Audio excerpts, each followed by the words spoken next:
Hello students, in this video I will show you step by step how to get started on your project number 2.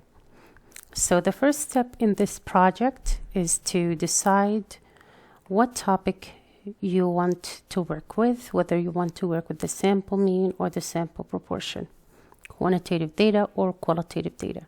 And then you're going to follow all of these steps in this order. And here is a breakdown for those steps.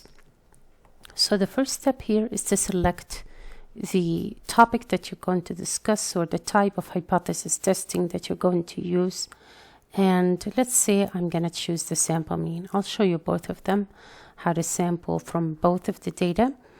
But for example, let's say I'm going to choose the sample mean and somebody else is going to choose the sample proportion.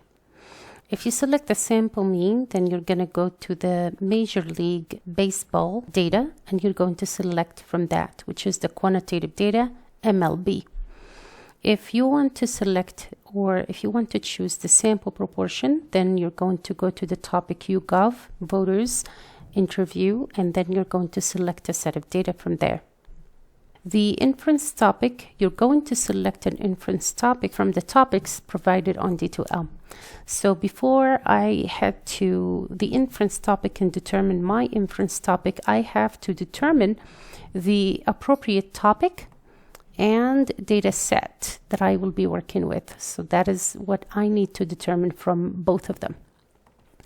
So you're going to go to your D2L and you're going to go to content and project to inference. You will see that you have two sets of data. If you're working with the topic of sample proportion, you're going to select from the qualitative data, the first one. This one, notice how it doesn't have any numbers except for the age, which is a category here that is not quantitative, actually, it's qualitative.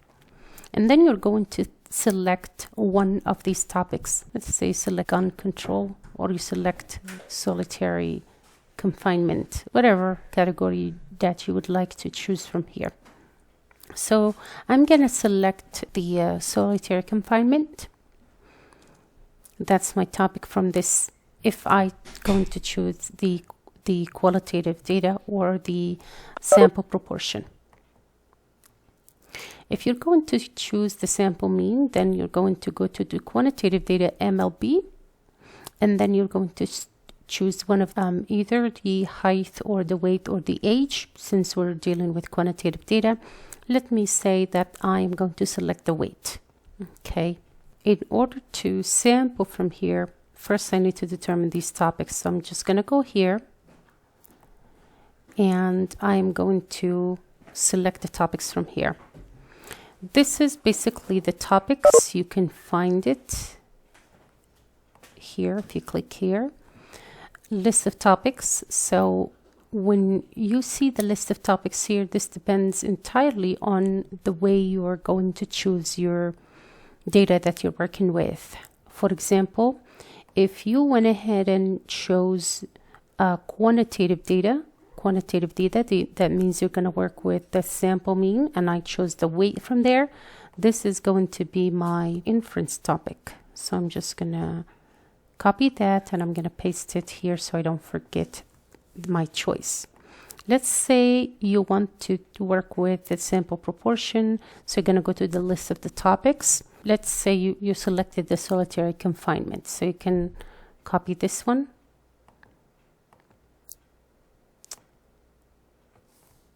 And that will be your inference topic. So I'm just going to paste it right here so you don't forget that. After selecting your inference topic, you're going to go to the next step. There is no need that you check with me because I just provided you with the instructions and you should be able to follow the instructions. Part 2 is to collect the data. You need to sample at least 30 records from the provided data set. Then you're going to verify your sample satisfies the central limit theorem. If it does not, continue sampling more records until it does. This is a table. I recommend that you actually delete this table entirely along with all of your instructions here. You're project shouldn't have instructions, and this table is not a great one. So let me show you how to sample from your data. Before we sample, let's just remember the techniques that we have to use or we can use. These are the sampling methods that we studied. I am going to show you a simple random sampling technique. You don't have to use the same technique. You can use a different technique. It's up to you.